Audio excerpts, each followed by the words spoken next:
Hi, everyone. Welcome to Techment's podcast series, bringing you recent technology updates to interviews with industry leaders. Thank you for tuning in.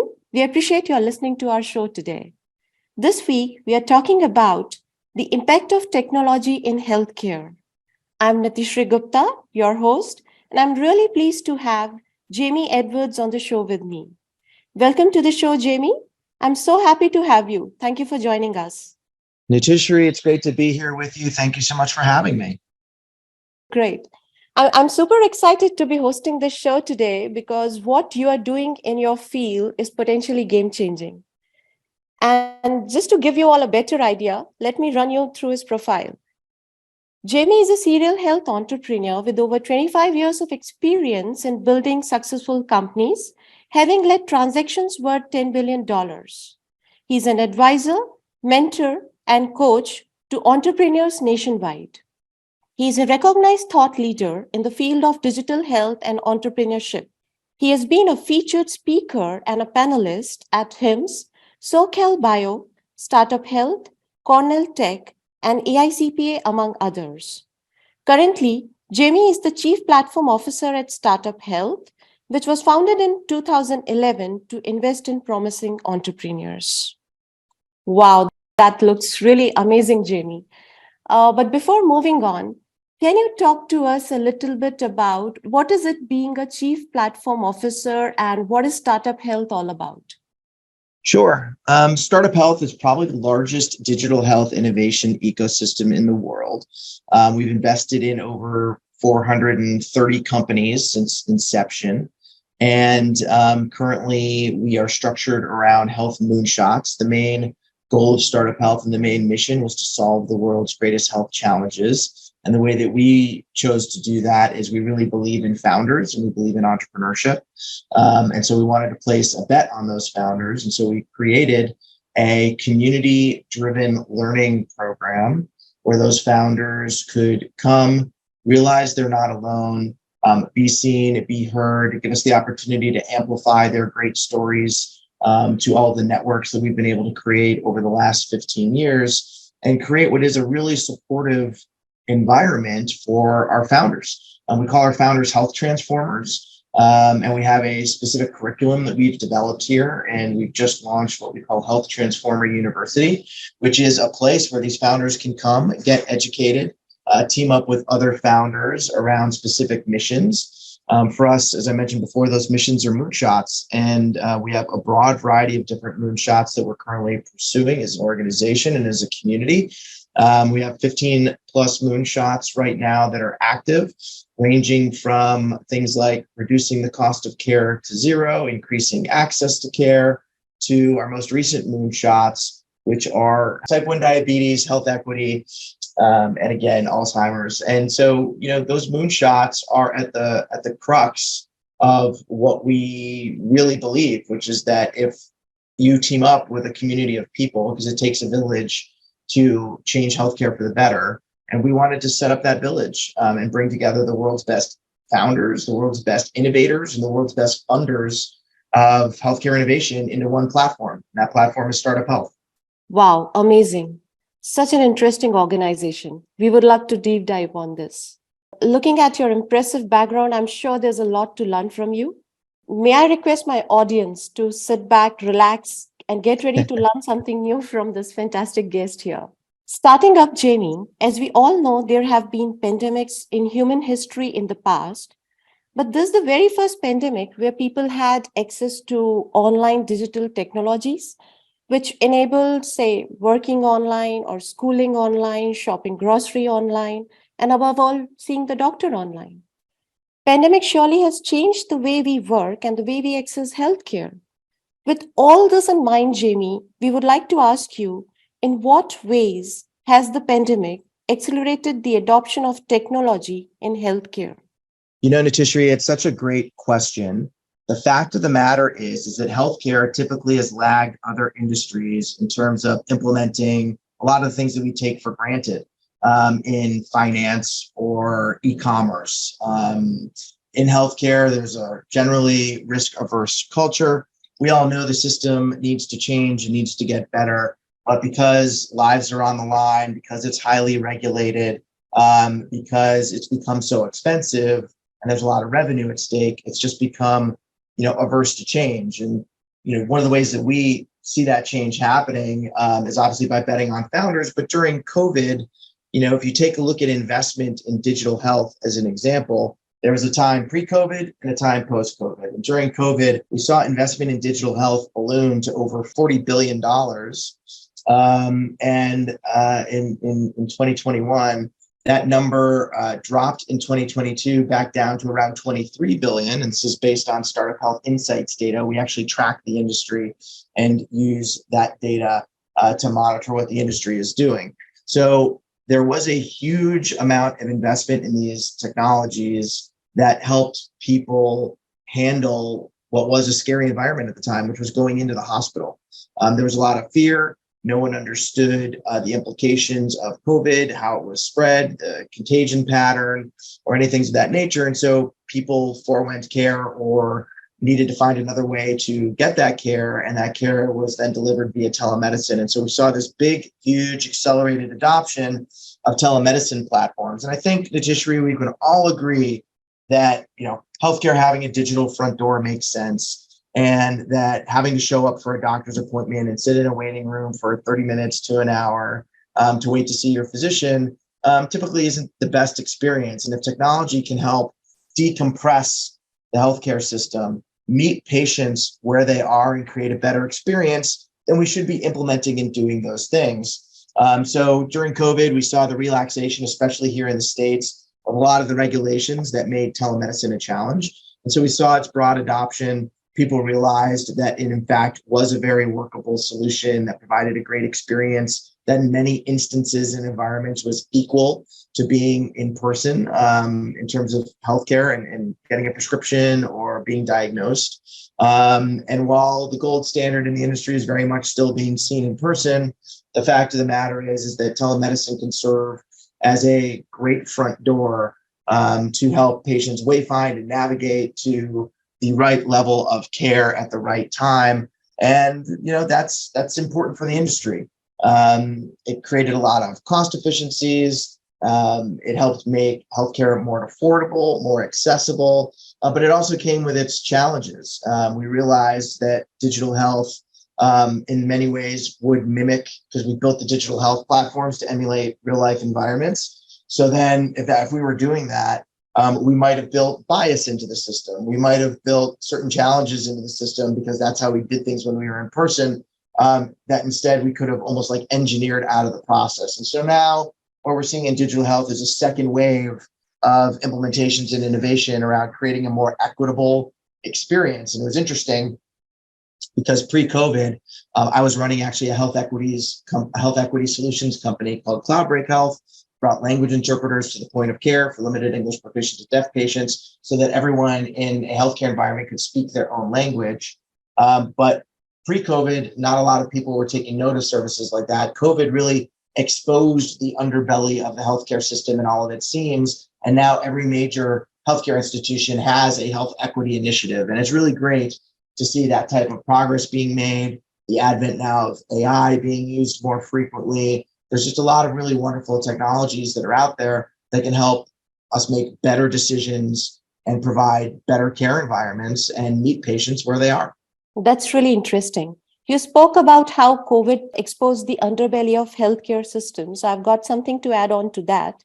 In Techment, about 1.5 years back, when we were venturing into data engineering services, we would get this often asked in our sales calls by our customers. Why do we even need a data warehouse? Or what is ETL? Or why do we need a reverse ETL for that matter? But cut to today, almost every day when we are talking to hot startups or well-established enterprises, they themselves say that they want to modernize their in-house infrastructure. So surely pandemic has forced us to embrace new ways of delivering care and technology. Building on that, Jamey, what do you have to say about in what ways has technology enhanced the efficiency and effectiveness of telemedicine? Yeah, I think that there's a number of different ways. So clearly there's been the advent of different technologies like chatbots who could efficiently ask a patient pre-qualifying questions to figure out where that patient or who should see that patient, where that patient should go to receive their care.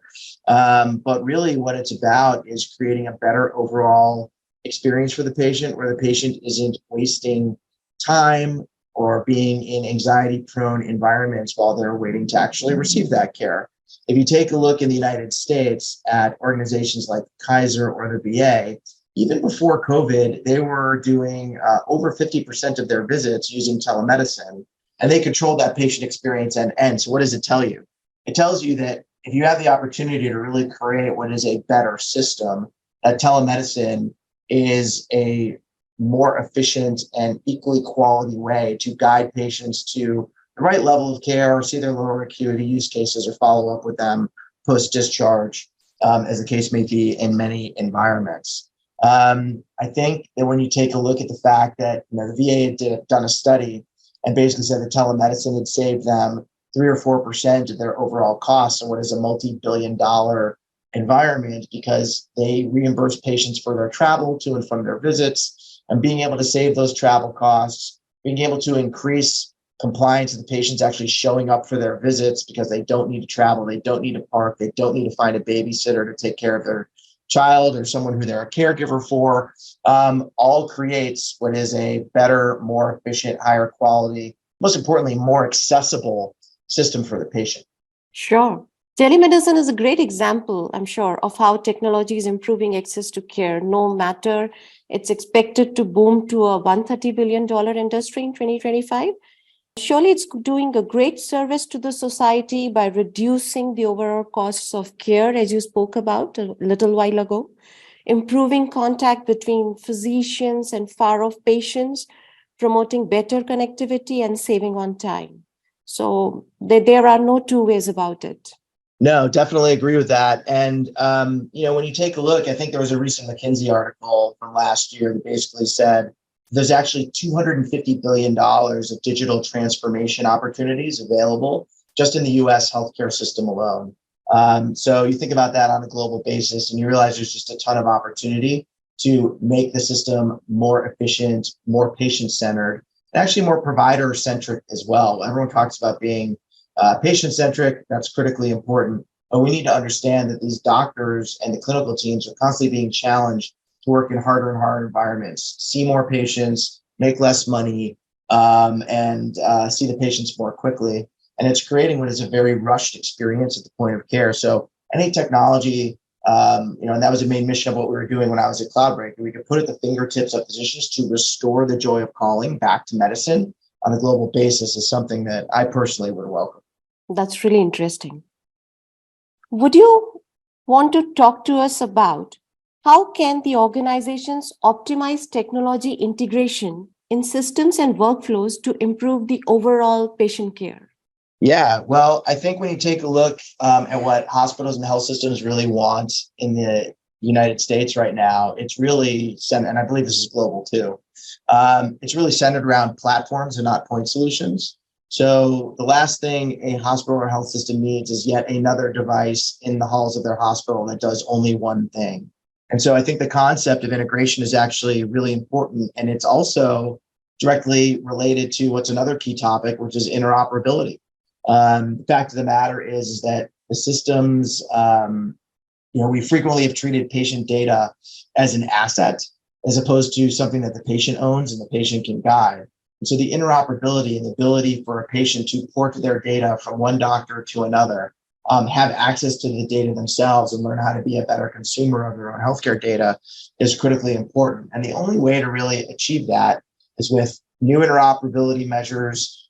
We actually have new regulations here in the United States that are being put into effect to drive, the improvement of information sharing across different platforms. And then in hospital, having all of the clinical collaboration tools be able to integrate and speak with each other, so that you don't have a system off on its own that doesn't play well or play nicely with others. And that is another place that a doctor, clinical team person, or administrator needs to go to access information that they should really have in one joint dashboard, one data platform, or one data lake, as an example.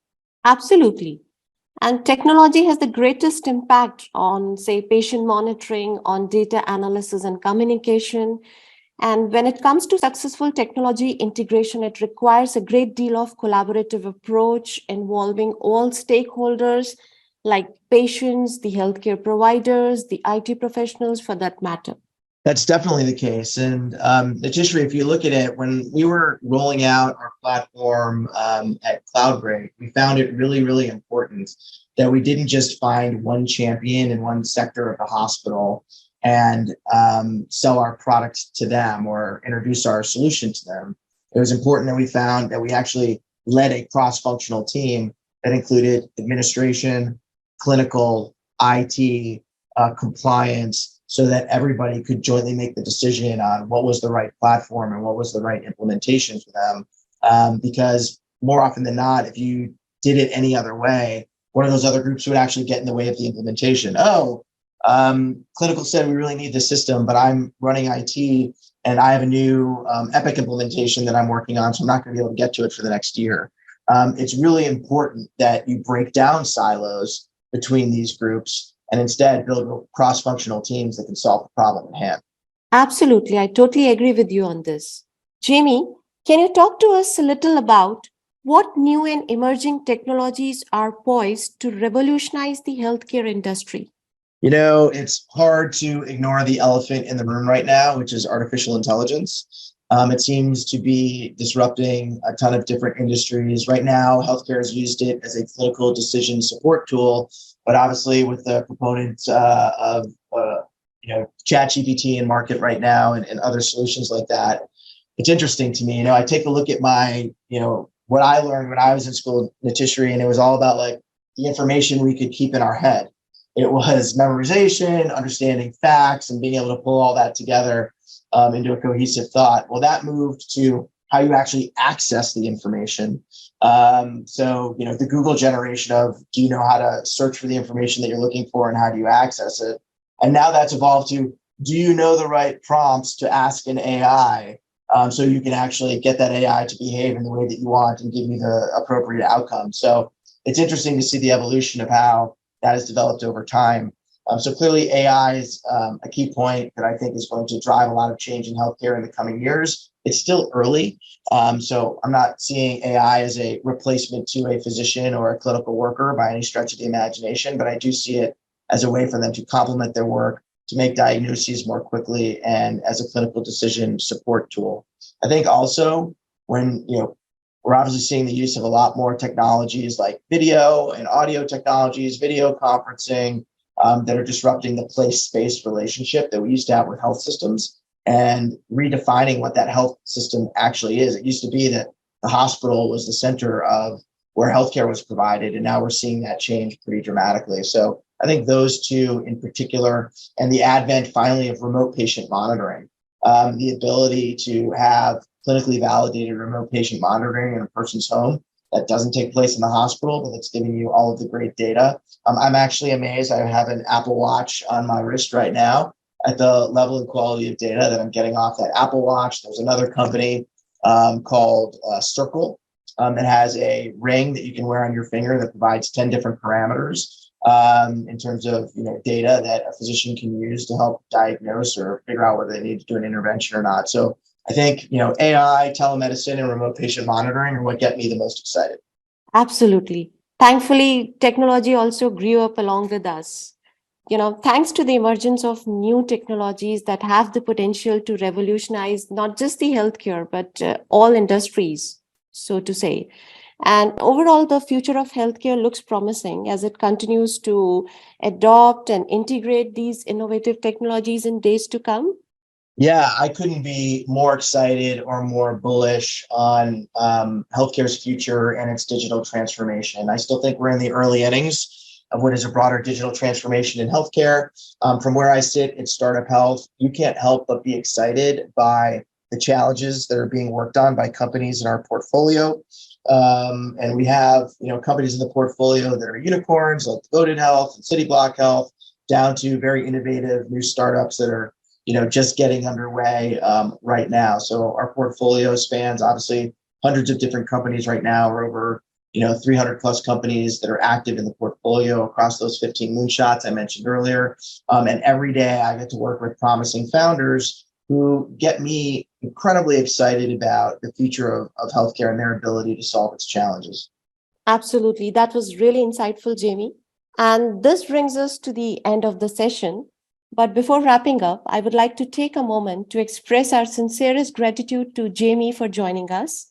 Thank you so much, Jamey. We look forward to having you back on our show in the future. Thank you for having me, Nitishri. It was great to be on. And it's great that you guys are continuing to have this dialogue, which I think is really important for people to hear. So thank you very much.